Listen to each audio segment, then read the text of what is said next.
Welcome to the Circle, practitioners.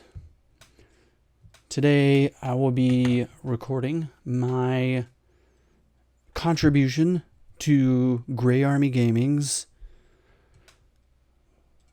I keep getting this wrong, the July Sci-Fi Solo Big Show. It does flow. I like it. It does flow. This will be episode, I would say episode 2.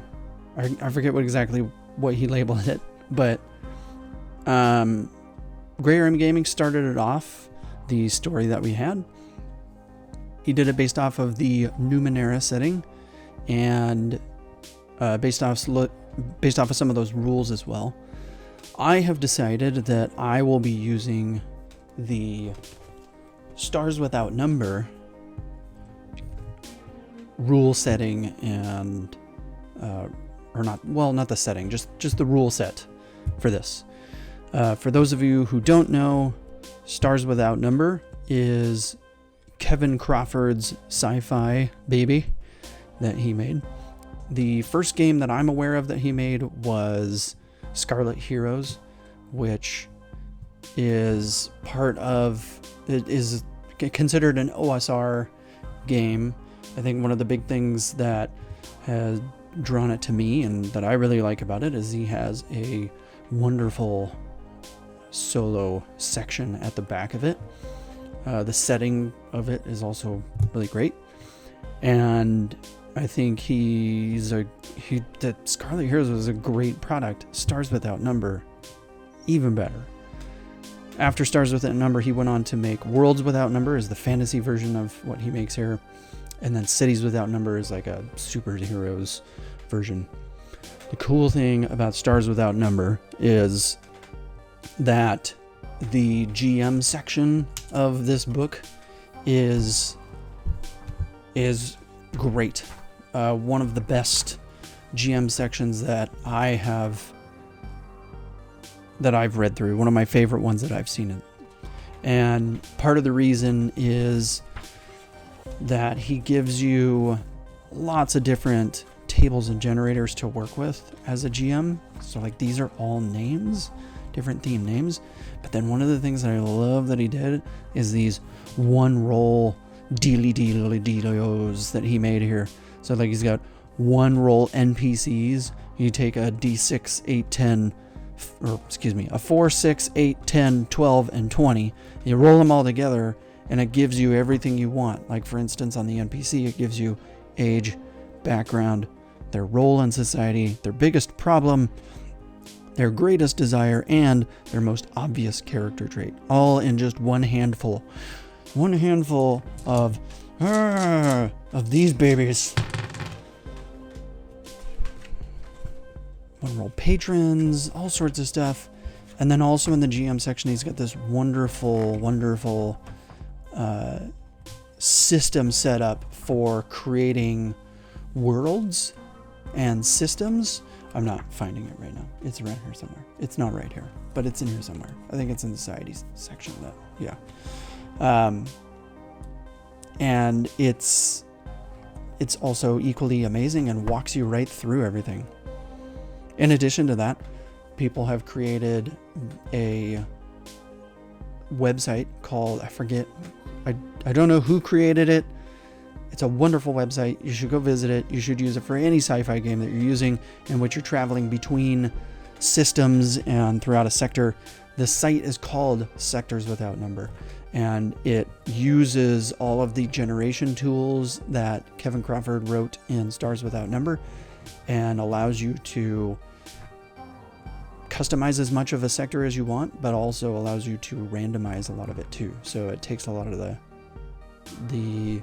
time and the pressure away from you in rolling all of that, if that's not something you're interested in doing, or you just need something really quick. It's a wonderful tool. So, real basic, Stars Without Number, the system of it, like I said, it is considered an OSR game, which if you don't know what old school Renaissance or OSR games are, I think a lot of people see them as they are a specific type of game. I see OSR as a style of play, and OSR games generally tend to play well in that style of play. And that style of play is based off of the old school original D&D that was created and how those adventures are generally run. Generally, it was more of a, rather than a pre-written adventure and events and characters that you go through, more of a sandbox kind of thing that characters just go and explore, and their actions then create, and the players at the table interpret that into a story with the GM as well. So in this, we have the main mechanic in this, like for skill check resolution, is a 2d6 roll, with difficulties being set from easiest to 6, 8, 10, 12, and 14 and over. Obviously you can pick stuff in between there, but that's the general table that he gives here. So the game master will choose the difficulty level and then tell the player what skills or attributes to use to modify their roll, and they try and roll higher than that. I love double dice rolling mechanics. I feel like it just adds a whole nother nuance to how the probability works and how your skills may affect your ability to succeed. Like for instance, in 2d6, since a 7 is, or excuse me, yes, the 7 is the middle of the road there. 6, 7, and 8 are like the highest numbers, probability numbers for you to roll. And so because of that, the easiest one that they put on here is a 6. Anything that's easier than that isn't worth rolling a skill check for. So that's something to keep in mind. And from there, your skills add to that. The more skilled you are, the higher you get. Once you get over that hump of 6, 7, and 8, then you're much more reliable, like a skilled individual would. Or if you're super talented and your attributes are high, then those modifiers will get you over that 6, 7, 8 hump. And yeah, I love that. I love double dice systems. Just another nuance. So in a character has the standard array of attributes: strength, dex, con, int, wiz, and ka. And then in OSR games, they often have save rolls that you'll use. So in Stars Without Number, we have physical, evasion, and mental saves. In which case, for those, you would take a d20, like this diadic d20 I have right here.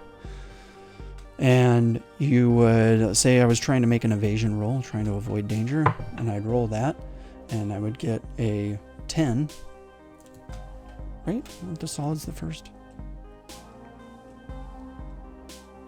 Oh, no, that's a 20. That's a good sign. I like that. I like how you work there. I like the way you work it. So I got a 20, so that would be obviously higher than my evasion score of 12 here. And I would then successfully evade.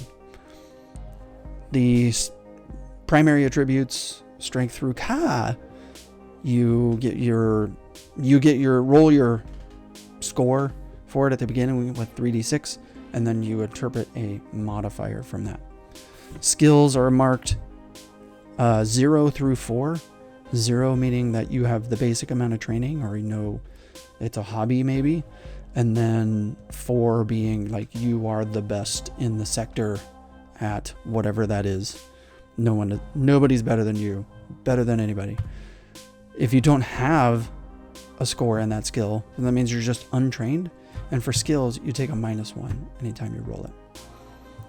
Now, one thing that Mr. Crawford recognizes in here is that combat is different than skills. And so in combat, when you're trying to hit somebody, you're rolling a d20. So it's, as some people say, more swingy, if you will.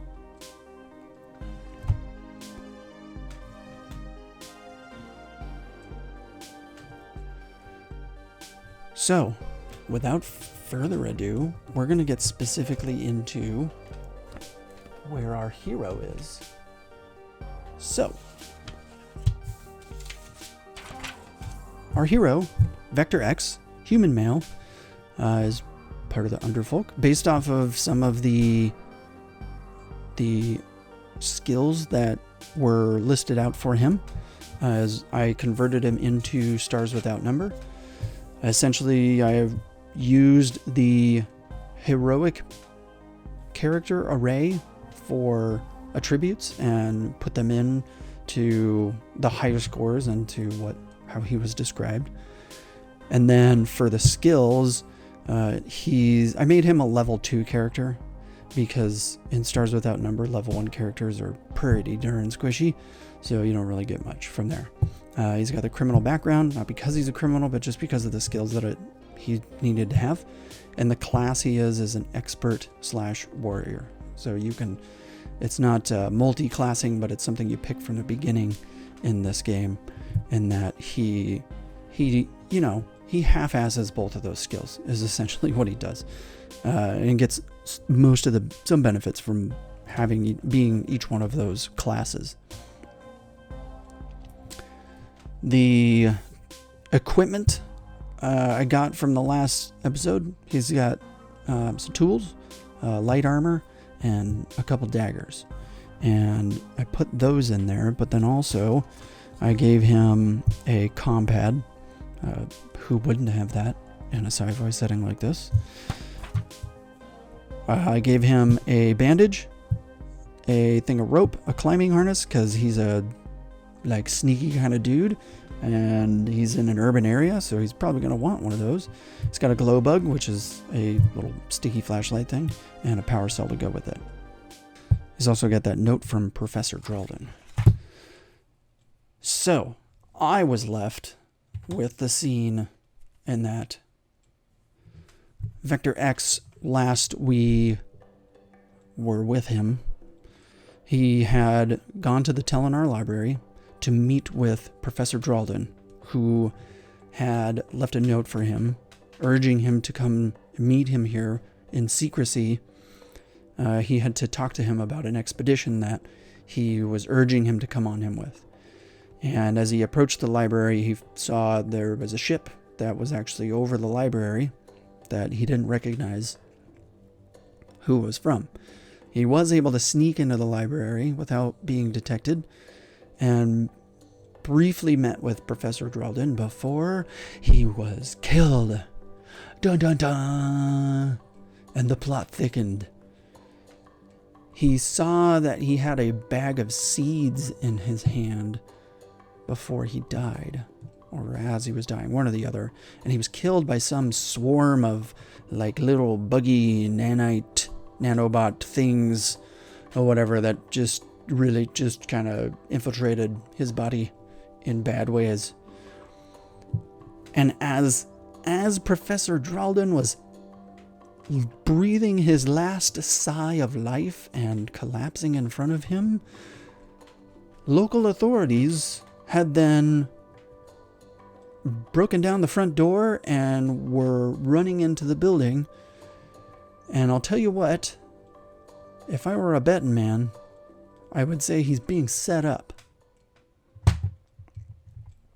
So, as per the rules for this collaboration, I got 15 minutes to move this story along, to thicken the plot, if you will.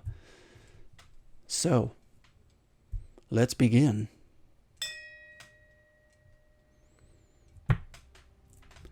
Vector X sees Professor Drawden choke and gasp, collapse on the table in front of him. he's trying to understand what he just saw and what happened before him.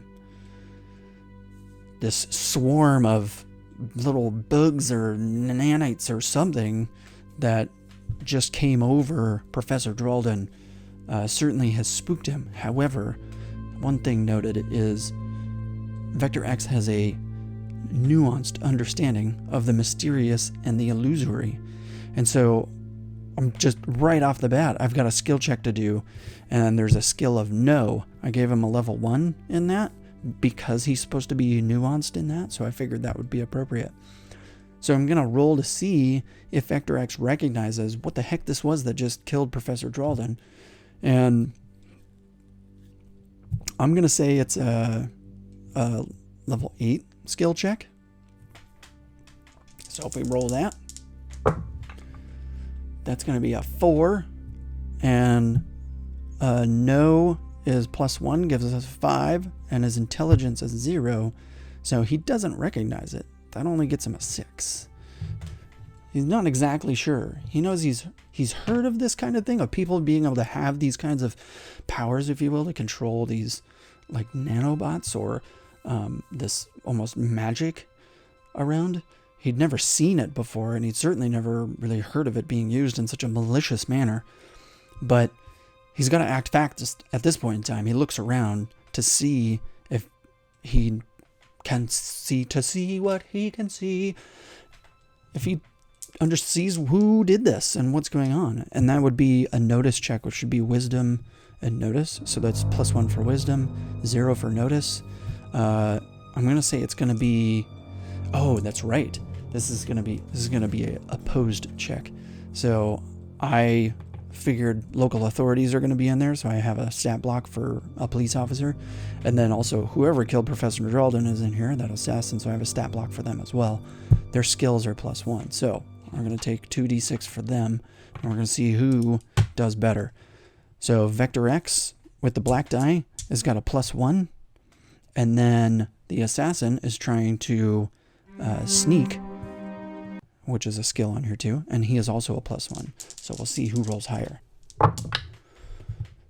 Ooh. Vector X got a 7. That's 8. But the sneaky, I think you underestimate the sneakiness. The assassin got a 10 off of his. So he can't see who is around or if anybody's around, but he knows he needs to act fast. He quickly puts his he sees that the cloud is kind of like dissipating, whether it be falling away and dissipating enough that he can't see it, or it's receding, one or the other. But whatever it is that Professor Dralden came here for was important, and it seems like it's this bag. He quickly covers his mouth with his arm, and then he rushes forward and snatches the bag out of Professor Dralden's cold, dead hands. It's really callous, Vector X, I'm just going to say. And I'm going to add on here, he's going to throw that in his pocket, and that's going to be a non-encumbering equipment. It's going to be a bag of beans.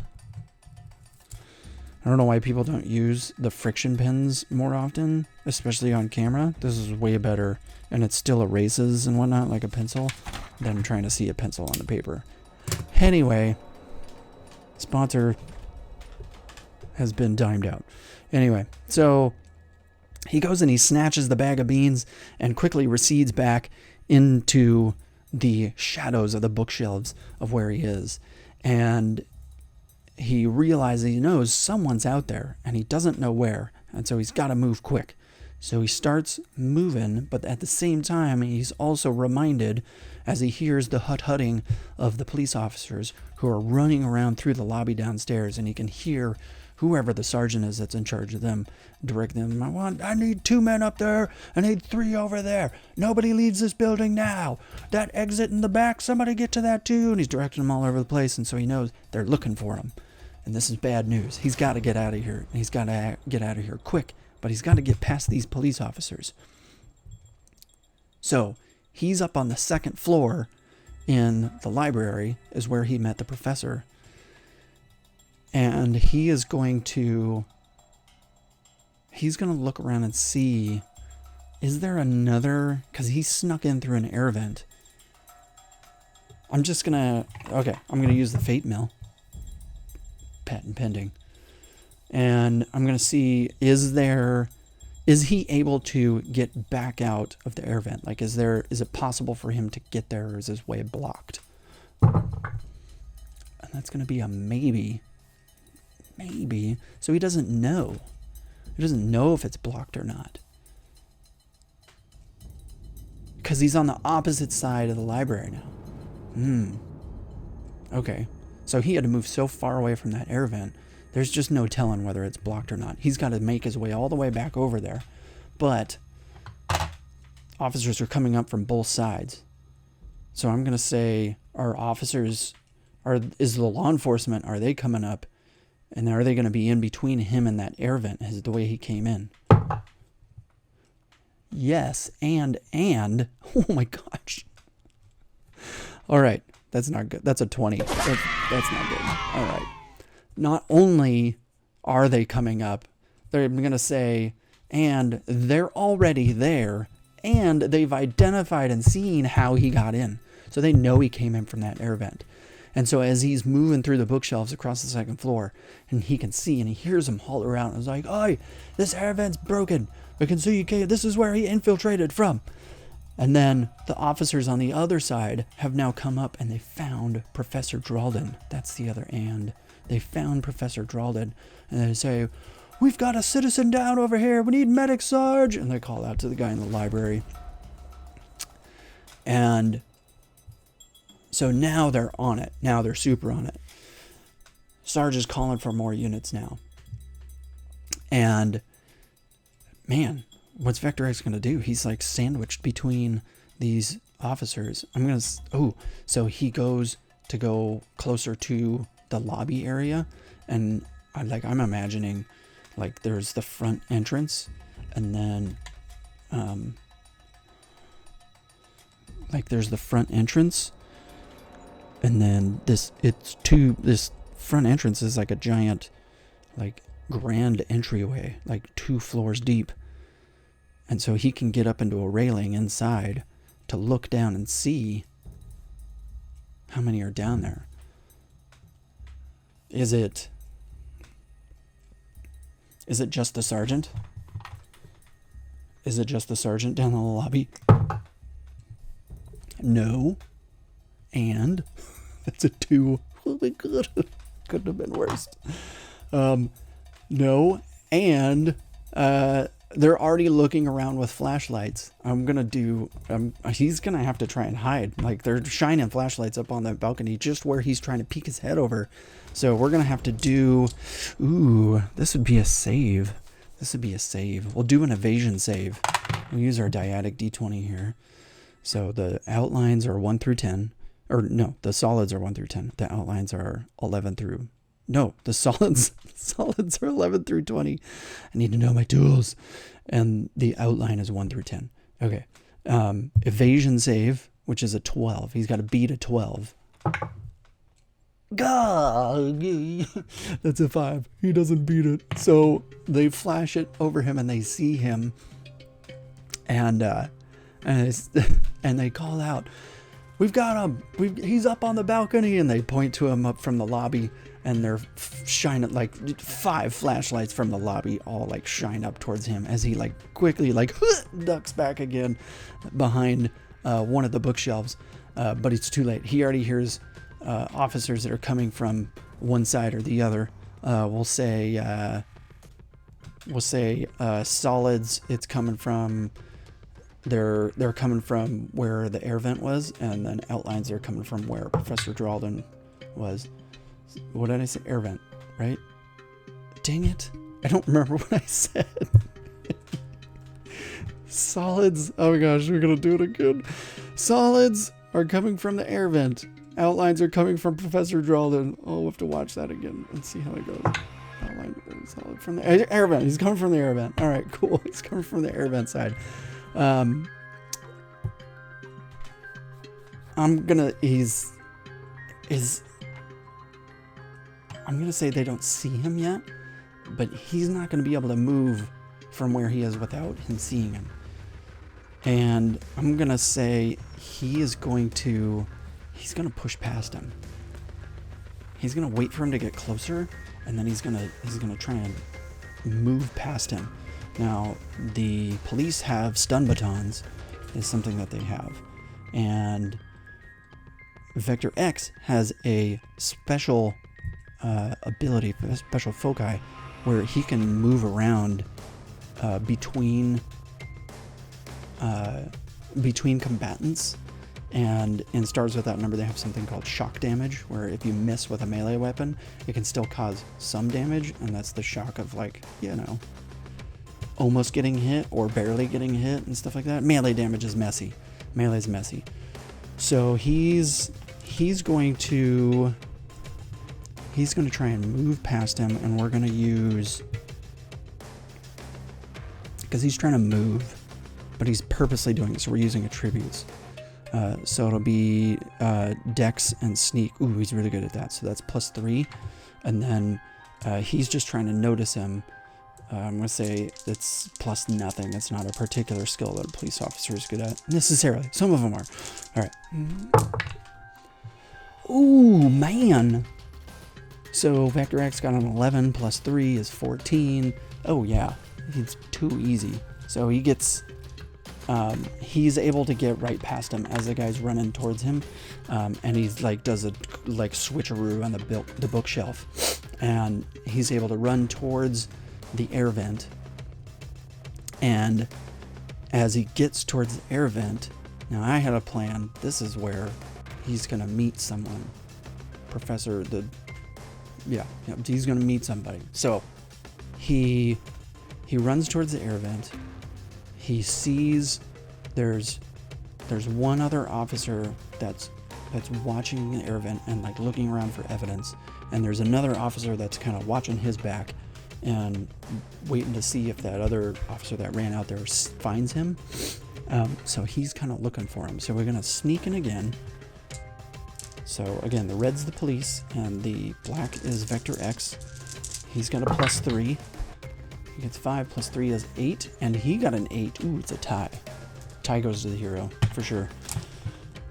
So he's able to sneak past him, and then I'm going to say, is this when he meets the person that I wanted him, I told him if he can escape from here, or if he's about to escape from here, some people are going to come, like, kind of, like, not help him, but, like, you know, is this where they come in all clutch? Maybe. I don't know what to do with that. You know what? This is where I'm going to say it's my prerogative. It's better for the story that they show up right now. So as he's like running up to the air vent, he sees a... What can we use for a description here? Da-da-da.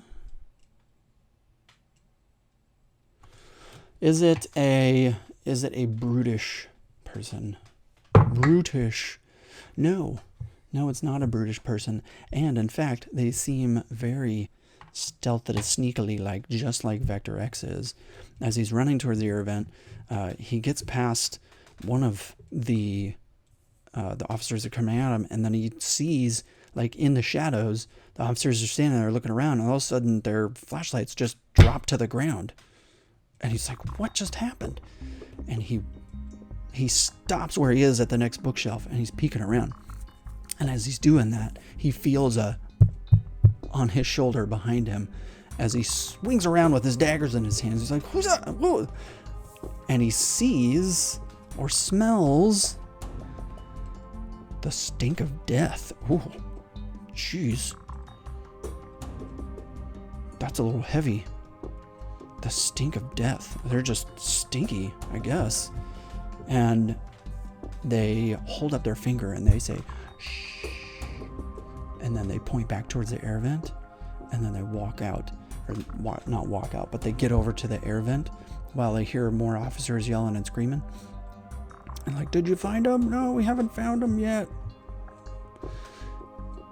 And they get to the air vent, and they're able to, I mean, he's got no choice but to follow him.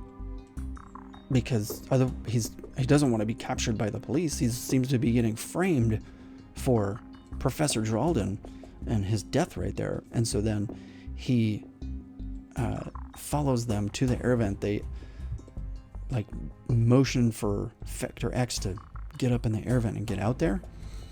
He gets out there, out onto the balcony.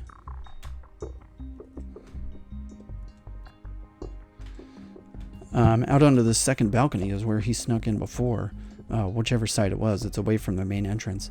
And he finds that the ship that was over the library is just above them on the balcony, and there's a rope hanging down, or a cable hanging down. And his new companion walks up and grabs it and hooks the end of it onto a harness that they have, and then motions for Vector X to grab the cable, which again, he looks around and he's like, I don't know what else to do. And he grabs it, and then the ship lifts them off of the balcony there, and off they go into this distance. The plot thickens. All right, so that's what I've got for you. Went a little long, a little more than 15 minutes there, just a little bit, because I wanted to tie it up nice and neat for some more story building for the next person. Who does this ship belong to? Who does this person belong to? Or it could have been the assassin for all I know. I don't know. That's for the next person to decide. I had an idea of what I was thinking it would be, but that's not up to me anymore. That's what I love about this. It's good stuff. A thank you to Grey Army Gaming for hosting the Sci-Fi Solo Big Show for us, the July Sci-Fi Solo Big Show. For all of us, I really appreciate it. And to the next participant and practitioner, I say good luck, and I eagerly await to see what you come up with. I'm sure it's going to be amazing stuff. So thank you again to Grey Army Gaming. Thank you to watching and tuning in, and please make sure that you continue to watch out for the new episodes of the Solo Big Show that's going on, and give everybody a like and a subscribe, as they're just great, wonderful, creative people. I love seeing this stuff. So until next time, thank you for coming into my circle.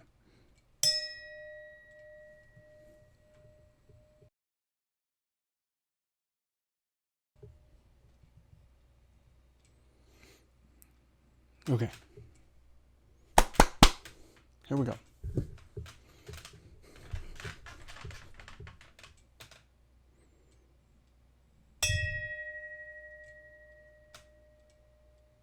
Nope, I don't like that. Nope, that's not gonna work. Nope, it's not good enough. No, that sounds crappy. No.